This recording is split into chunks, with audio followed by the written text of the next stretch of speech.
स्वागत है आप लोगों का इस वीडियो में। बहुत ही अच्छा क्वेश्चन है ये।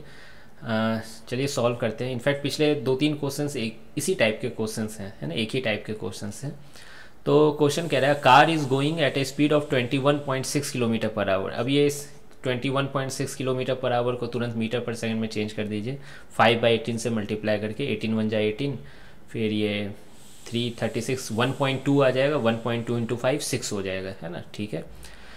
It encounters a 12.8 metre long slope of angle 30 degree, है ना। तो ये 30 डिग्री स्लोप है ना, ये इनकाउंटर करता है और इसकी लंबाई 12.8 मीटर है, ठीक है। इसकी लंबाई 12.8 मीटर है, जिसे मैं एस कह रहा हूँ। मतलब ये यहाँ से है ना, यहाँ से नीचे तक की लंबाई, ये कार ऐसे आता है और यहाँ पे पहुँचता है। The friction coefficient between the road and the tyre is 1/2√3। तो फ्रिक्शन कोफिशिएंट दे दिया गया 1/2√3, ठीक है। Show that no matter how hard the driver applies the brakes, the car will reach the bottom with a speed greater than 36 km/h। मतलब कह रहा है कि आपको ये प्रूफ करना है कि कितना भी ड्राइवर हार्ड ब्रेक लगा ले, कार 36 km/h यानी कि 10 मीटर पर सेकेंड, है ना, फिर से कन्वर्ट कीजिए, 10 मीटर पर सेकेंड से ज़्यादा ही स्पीड रहेगी, उससे कम नहीं हो सकती है। मतलब देख लो कितना खतरनाक सिचुएशन है कि ड्राइवर को 12.8 मीटर का स्लोप मिला, वो चाहे कितना भी दम लगा दे, ठीक है, वो 36 km/h से नीचे आ रहा है, ठीक है, जो कि एक बहुत रिस्की सिचुएशन बन सकता है। लेकिन ये भी तो देखो, एंगल ऑफ इंक्लिनेशन 30 डिग्री है, बेचारे को 12 मीटर का ही मौका दिया गया है ना, चलने का, ठीक है। और इसमें देखो एक चीज़ और इंटरेस्टिंग चीज़ है, स्पीड इसकी कम थी, है ना, ऐसा नहीं कि ही वॉज रैश ड्राइविंग, है ना, स्पीड कम थी, आते आते ज़्यादा हो गई स्पीड। अजीब चीज़ है ये, ठीक है।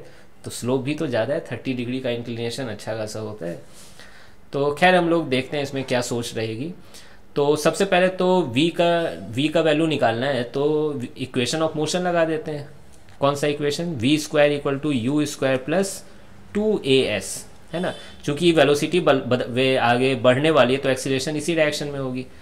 तो a की वैल्यू यहाँ से आप निकाल लो, कितना हो जाएगा? v² - u² / 2s, है ना। ये सब को इधर भेज दीजिए तो आपको दिख रहा होगा यहाँ पे। तो ये एक्सीलरेशन आपने निकाल दिया, बहुत अच्छा। उसके बाद क्या करेंगे? एक्सीलरेशन नीचे है तो क्या आपका दिल कह रहा है net force = mass into acceleration लिखते हैं, है ना। और एक्सीलरेशन नीचे है यानी नीचे की फोर्स को मैं बड़ा मानूंगा, mg sin थीटा, और ऊपर क्या लग रही होगी? फ्रिक्शन लग रही होगी, है ना, ब्रेक लगाया हो, फ्रिक्शन ऊपर लगेगी मोशन के अपोजिट, मास इंटू एक्सीलरेशन, ठीक है। ये एक्सीलरेशन आपका हो गया। ऐसा करो, हाँ रहने दो, एक्सीलरेशन हो गया। तो फ्रिक्शन की वैल्यू कितनी हो जाएगी? mg sin theta minus mass into acceleration, और एक्सीलरेशन की वैल्यू वहाँ पर आपने लिखा हुआ है v² - u² / 2s। डाटा को मैं लास्ट में पुट करने वाला हूँ। एक चीज़ बहुत इंटरेस्टिंग मैं समझाऊंगा अभी यहाँ, कि फ्रिक्शन तो इतनी आ गई, अगर आपको सिर्फ आंसर लाना है और आंसर, है ना, बस 10 मीटर पर सेकेंड आपको चाहिए, तो आप डायरेक्ट यहाँ μn रख दो, है ना। फ्रिक्शन की वैल्यू μn रख दीजिए, एकदम मैक्सिमम फ्रिक्शन लिख दीजिए, ठीक है, एकदम सही करेंगे आप। μn लिख दीजिए और n की वैल्यू mg cos थीटा लिख दीजिए, फिर इसको सॉल्व कर दीजिए, आपका आंसर v की वैल्यू, है ना, 10 मीटर पर सेकेंड आ ही जाएगी। लेकिन मैं क्या सोच रहा हूँ कि मैं इस शब्द पे भी थोड़ा फोकस करूँ, ये ग्रेटर देन वाला शब्द पे भी फोकस करूँ, है ना। क्यों ऐसा कहा जा रहा है कि 10 मीटर पर सेकेंड से ज़्यादा ही होगी, कम नहीं हो सकती? मैं वो ग्रेटर देन और लेस देन पे भी फोकस करना चाह रहा हूँ। तो मैं क्या बोल रहा हूँ कि जब आप ब्रेक लगाते हो, है ना, तो शुरू में जब स्किड नहीं कर रही है गाड़ी, तो स्टैटिक फ्रिक्शन लगती है, पीछे के डायरेक्शन में स्टैटिक फ्रिक्शन लगती है ना। गाड़ी स्किड नहीं कर रही है, गाड़ी स्लिप नहीं कर रही है वहाँ पे, है ना। स्किड करती है तो बहुत बुरा फील होता है, आप देखे होगे गाड़ी जब चलाते हो तो, है ना। तो पीछे फ्रिक्शन लग रही है और वो कैसी है? स्टैटिक फ्रिक्शन लग रही है। क्लियर है ये चीज़? लेकिन आप ये भी जानते हो कि मुझको इतनी फ्रिक्शन चाहिए, है ना, क्योंकि गाड़ी को रोकना है ना, स्पीड कम करने का सोच रहा हूँ, सब कुछ सोच रहा हूँ, पता नहीं स्पीड कम होगी कि नहीं होगी, तो मुझे इतनी फ्रिक्शन चाहिए, है ना, इतनी चाहिए। लेकिन फ्रिक्शन का एक शर्त ये भी रहता है कि वो कुछ भी नहीं लग सकता है। वो बोलता है कि देखो तुमको चाहिए बहुत अच्छा, लेकिन मेरी जो फ्रिक्शन की जो ताकत है वो मैक्सिमम फ्रिक्शन से कम ही हो सकती है ना। But F should be less than equal to F max. ये बात आप कई बार देखे होगे, हर क्वेश्चन, बहुत सारे क्वेश्चन में देखे होगे कि इतनी फ्रिक्शन चाहिए लेकिन ये एफ मैक्स से कम होनी चाहिए।